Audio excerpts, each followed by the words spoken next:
Hopefully I'll be able to do an episode shoot this, okay? But right now, I'm coming to talk to you guys about Love and Marriage Huntsville. The season just came back from its mid-season break or whatever. So we got the first episode back. I was gonna do Bell Collective, but there wasn't really too much going on with Bell Collective, honestly. Do I want to just make a collab video? Do I just want to talk about Bell Collective and Love and Marriage Huntsville together? Let me think. No, not really. Let me just do Love and Marriage Huntsville. So, Love and Marriage Huntsville, you guys, let's go ahead and get into it. If you're new to my channel, appreciate you for tuning in. How about you go ahead and hit that like button, okay? Does your girls wonders? It is free 99, okay? It ain't gonna hit your bank account. It ain't gonna touch your Cashapp card, all right? It's free 99. Help your girl out. I gotta reach 4K by the end of the year. That is my goal. But yeah, you guys, Love and Marriage Huntsville, let's go ahead and get into it. It was actually a pretty demure episode, if you will. We didn't get a whole bunch of fighting from Trish this episode, and a whole lot of anger management from her. But so we open up the episode with, speaking of Trish, with Trish working out with her son.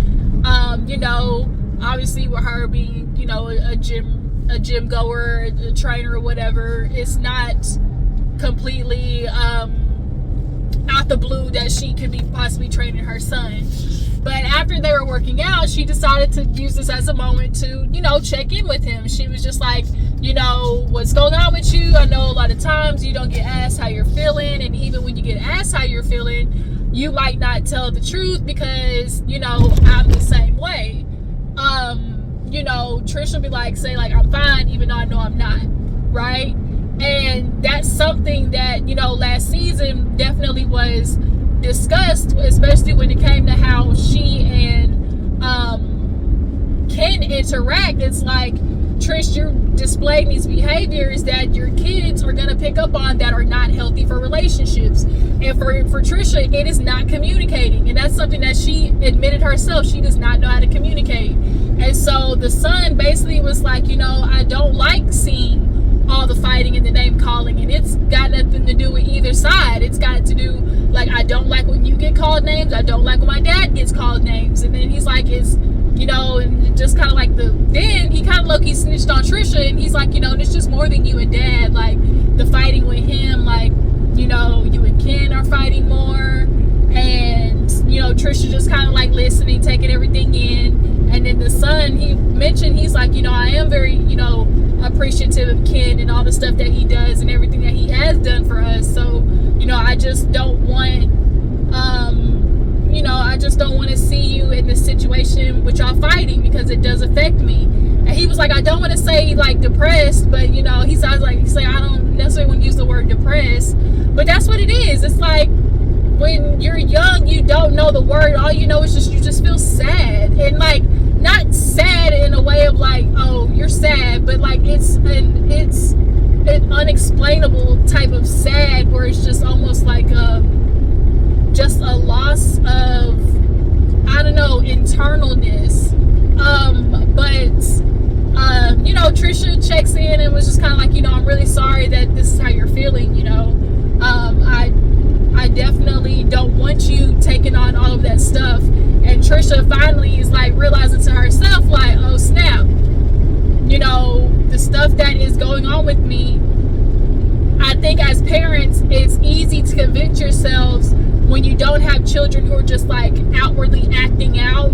You know, it's easy to convince yourself like, oh, it's not as bad. Like, it's you know, like, yeah, we're going through stuff in the household, but it's not terrible. Like, it's not detrimental. And it's like, actually, just because you don't realize how detrimental it is, simply for the fact that your child's not talking about it.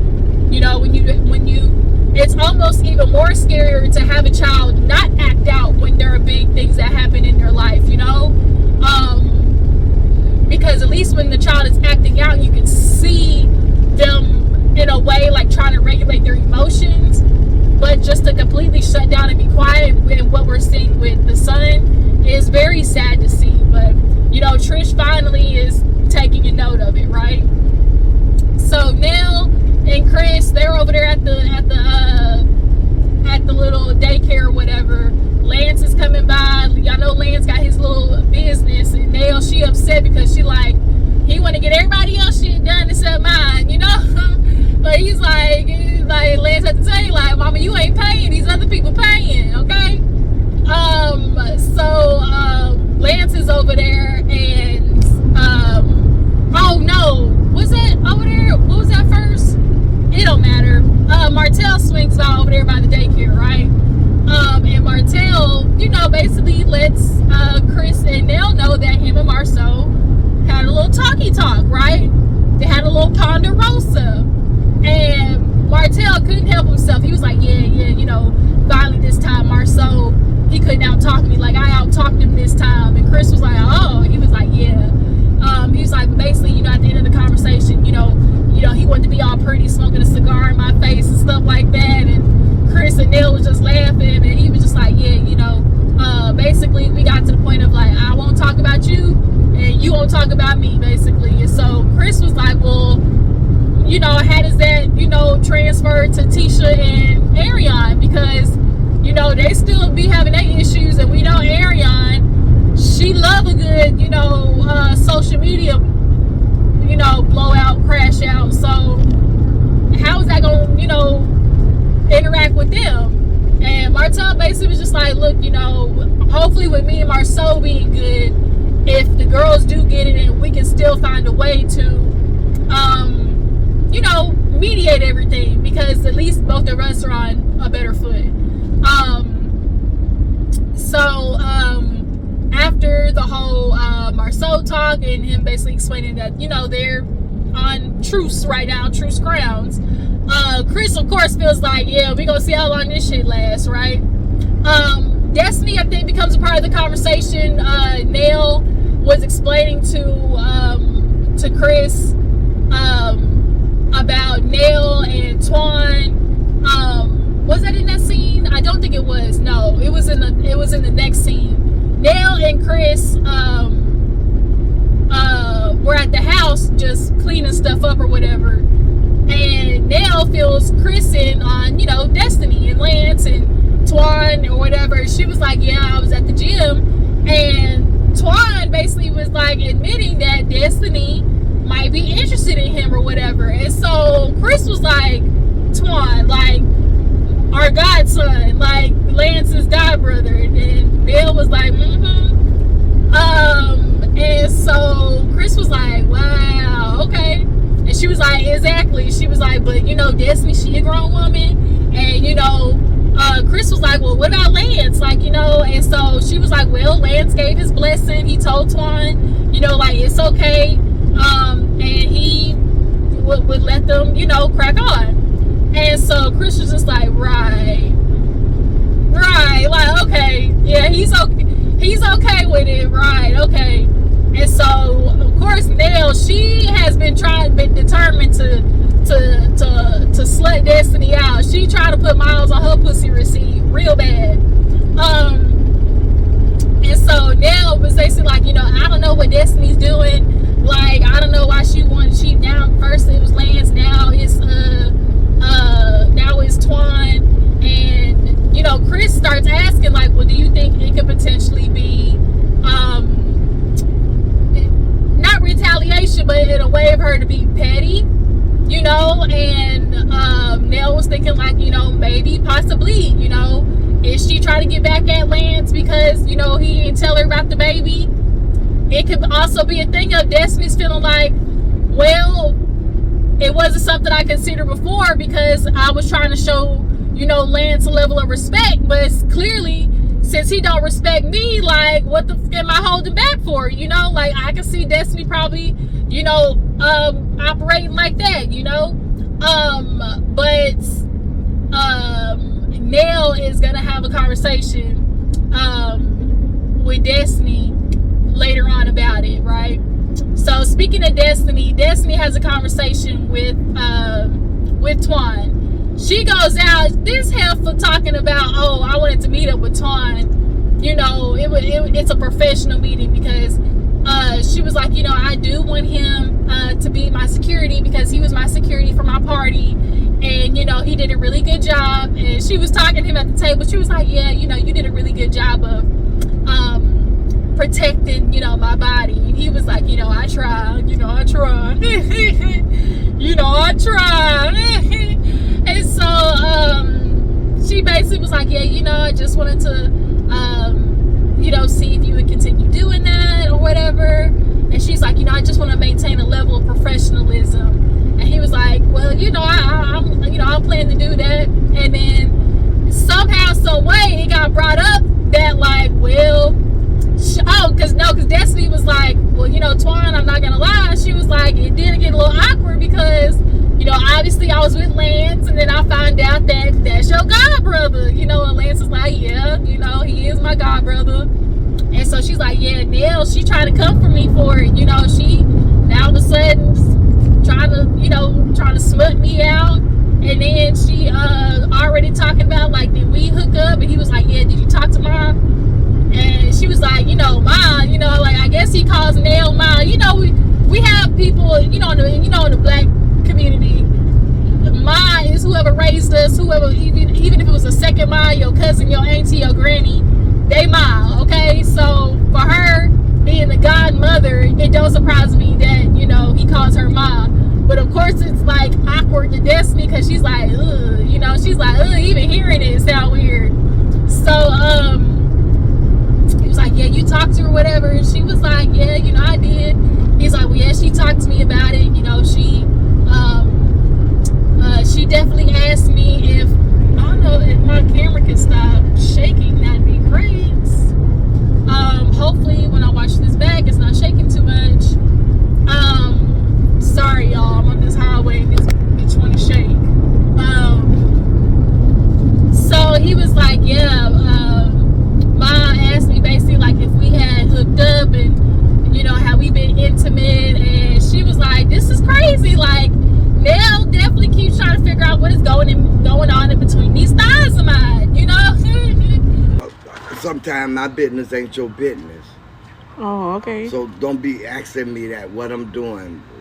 Could I have my business to myself sometime? So, they basically conversated about that, and Destiny was like, well, you know, like, I did hear, you know, from Tricia, I don't know if it's true that, you know, you were interested, you know. She's like, I don't know how true that is. And he was like, well, I don't remember telling Tricia, but, you know, like, I you know, you're an attractive lady, you know, you're a nice looking lady. And she was like, thanks. She's like, you know, I'm not blind, like, you know, you're good looking too. And so she was like, well, speaking of that, like, you know, at my party, and she brings up the fact that, like, she was like, yeah, you know, clearly, you know, the last time people would have sit there talking about, oh, I was making googly eyes at you. And he was like, googly eyes? Like, what googly eyes? And she was like, did you feel like I was making googly eyes at you? And he was like, well, no. He was like, you know, we were just looking at each other, you know. He was like, I just, you know, took it as a, you know, I was looking at you and just kind of admiring your beauty or whatever. And so it's very clear that there's a little bit of sexual tension between the two of them. I don't know if her and Lance have been intimate with each other. If they have, it definitely would be awkward. I could imagine Destiny hooking up with Twan. But at the end of the day, like, she grown. Like, bitch, I'm grown. I can put this pussy on whoever forehead I want. Like, related or not. Because what you gonna do about it? Like, I'ma do whatever I want. I'm grown. So, you know, I don't like how the rest of the season is looking like people is trying to, like, slut shame Destiny. I don't like that. Especially now and in them niggas next episode when I saw the preview. But nonetheless, it's definitely giving like these two got just good sexual chemistry. And you know, maybe Twan is definitely the dude that you call for a little tune-up, okay? When you feel like you need to grab something, okay? Sometimes as a woman, you know, you just wake up, that ovulation period come, you don't know why. You just in the house, like, internally, you got this internal vibration of like energy of just feeling like, damn, like, I feel like I need to grab something, okay? I need to grab something and to be grabbed, all right? That's what I just need to grab something and to be grabbed, okay? That's the ovulation be kicking in. Got a mother. So, you know, you can give Twan a good, you know, late night call on the red light special, okay? On the high line, okay? It's 5 in the morning, and I'm having a sex with you, so honey, are you on the hotline, okay? Get you on the hotline. Just come over here, give me a quick old tune-up, if you will. But, moving on, so, Tricia is talking with Ken, and you know, she needs to obviously have this conversation with Ken, because it's like, damn, you know, after talking to my son, it's clear that, you know, there's some work that needs to be done between us, and I don't want it to keep affecting the household. And Ken, at this point, you can tell, hadn't had enough, okay? Ken lets it be known to Trish, look, I'm tired of dealing with basically the residual, or just like I'm tired of dealing with what's the word, collateral. I'm tired of being collateral damage of like the shit that you're going through in your life, and like I feel bad, and I'm sorry that you're going through all these things, and like it's sad. Like I hate that you're going through all that stuff, but like you have to work on it, you know. And so Tricia is kind of feeling like, you know, I guess in a way, like, it's not all her fault, and it's not. Like, Ken definitely got his ways, okay? And has Ken shown himself to be better than most niggas on TV? Yes, but he definitely still, you know, I still got my good eye on Ken, all right? But what I can acknowledge, I think what we all can acknowledge with what we see is how Trish makes shit difficult. Like, she makes shit more difficult than it has to be.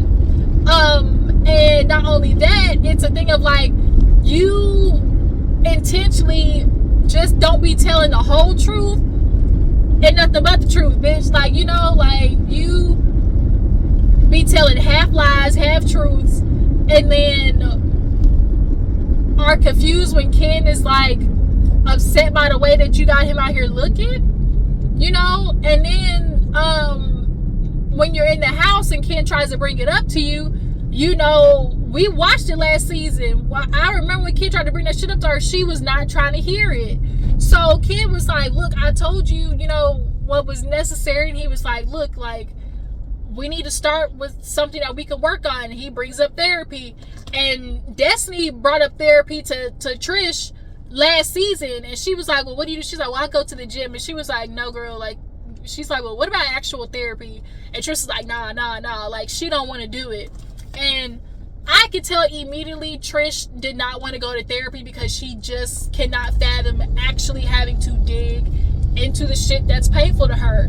I could not imagine losing my sister. It's one thing to lose your sister, but to live with the fact that you tried to bring your sister back to life, that you were there taking her, like watching her take her last breath, then you lose both of your parents within months of each other. Like, that is trauma beyond trauma beyond trauma. Like, and Trish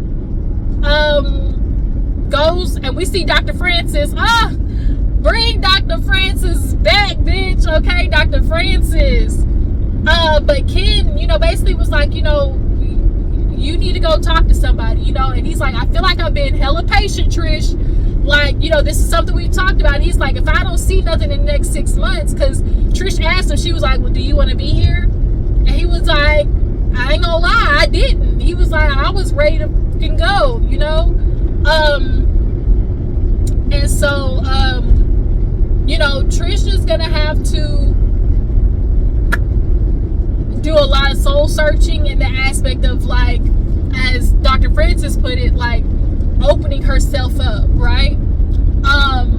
But let's go ahead and get to that. So Trish is at, she ends up going to see Dr. Francis, and Dr. Francis, I love the way he communicated with her. I just do. Like, it's almost like you can tell with certain people how do you have to have an approach with them when you you could tell the energy that they're coming with, and he could see that Tricia's energy was shut down, it was closed off, and that she needed to really truly be eased into this, right?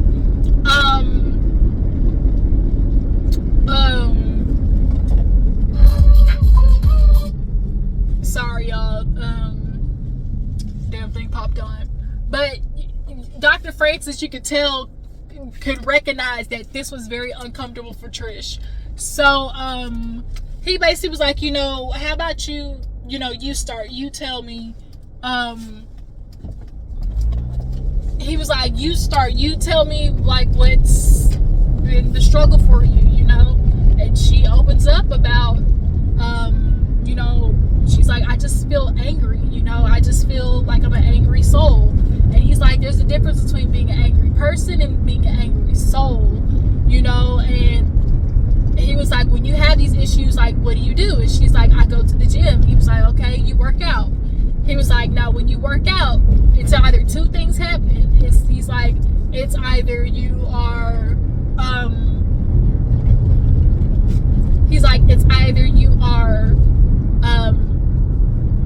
dropping it completely, or you're taking it with you. Which one is it? And she acknowledged that she's like, I take it home with me, because as much like that was really one of the first things I said when Trish got introduced to the show.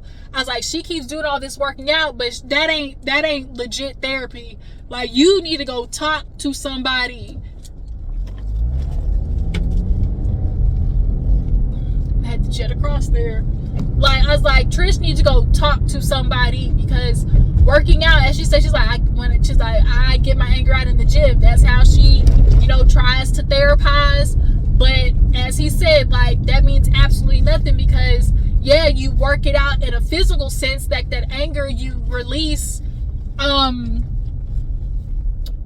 anger you can release in a physical sense, but the things that are still, up here trapped in your mind, where are they going, Trish? And she's realizing, like, shit, nowhere. Like, literally nowhere.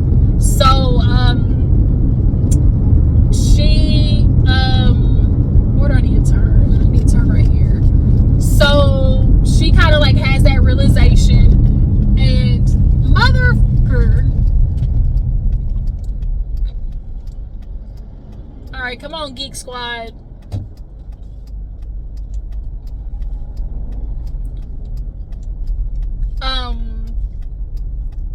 Sorry, y'all. So Trish ends up, like, kind of just, like, starts crying, and Dr. Francis is like, it's okay, or whatever. So she's just like, she's like, I'm just so angry. She's like, and I feel like I can't, grieve. And he was like, so after your parents passed away, who became the person in charge? And she was like, well, me. And she's like, and I'm okay with that. And he was like, well, he's like, you being the strong one, yeah, but, what about who can support you? He was like, you're going through life feeling like you have to be strong, but that's not possible. He was like, you're gonna have to go through life, and hopefully, you have somebody who can be a spotter. And I loved how he used that in a way, because that's something that she knows and that she can resonate with herself, because when you're in the gym and something is too heavy, what do? You have a spotter. And so for Trish, it's like, I thought I had a spotter. I thought I did. And Marquez obviously turned out to be nothing but a deadbeat lip dick, right? And so now she has Ken, who, on the surface feels like he's showing he could be the person to support, but Trish is like, I can't do it. Like, I can't do it. Like, I've already had one nigga disappoint me, and opening myself up for that disappointment again, like, she just clearly is not gonna be able to do without the work to do so. And so Dr. Francis was just kind of like, he was like, you really are a lot stronger. Like, it takes actually a strong person to grieve, you know. Grieving, because there's so many steps to grieving, and anger is literally one of the grief stages. Like, it makes sense why Trish has all that internal anger, because she didn't even get to truthfully grieve any of the losses that she had, like with her dad, her mom, like, because they're 6 months apart, y'all. You're like, that's not grief timeline. And then you lose your sister, and then you lose your sister trying to keep her alive. Like, I truly feel for Trish in that regards, but she has to understand that her acting this way is not going to help her get any better. And that also is one thing I've learned as well, that there is a such thing as people who hold on to the anger because that's the only thing they know how to do. And I feel like Trish, because she has been disappointed with the men in her life, and just with like Marquez and, you know, everything else, I think that she holds on to that anger. And a lot of people hold on to anger because, like, that they feel like that's the only thing they got left, you know, that connects them to the people that they lost, you know. But I love that session with Dr. Francis and her. You could tell, actually broke it down in a way that she could assimilate to herself, you know. And him kind of explaining it in a way of, like, you know, Tricia, there's a strength that you have in grieving, like feeling quote unquote weak when you're crying or having to ask for help. Like, those things are something that, especially in the Black community, that we have to teach ourselves or have to unlearn. It was like, oh, just being strong, you know, is not a 24/7 thing. You can't do that all the time, you know. And so yeah, Dr. Francis, I love the way he broke that down for Trish. I'm trying to think if there was anything else in the episode. Twan talked with Destiny, then let's see, there was Tricia with Ken, then there's Tricia with Dr. Francis, then there was Destiny and Twan, Marsau, Chris, Nell.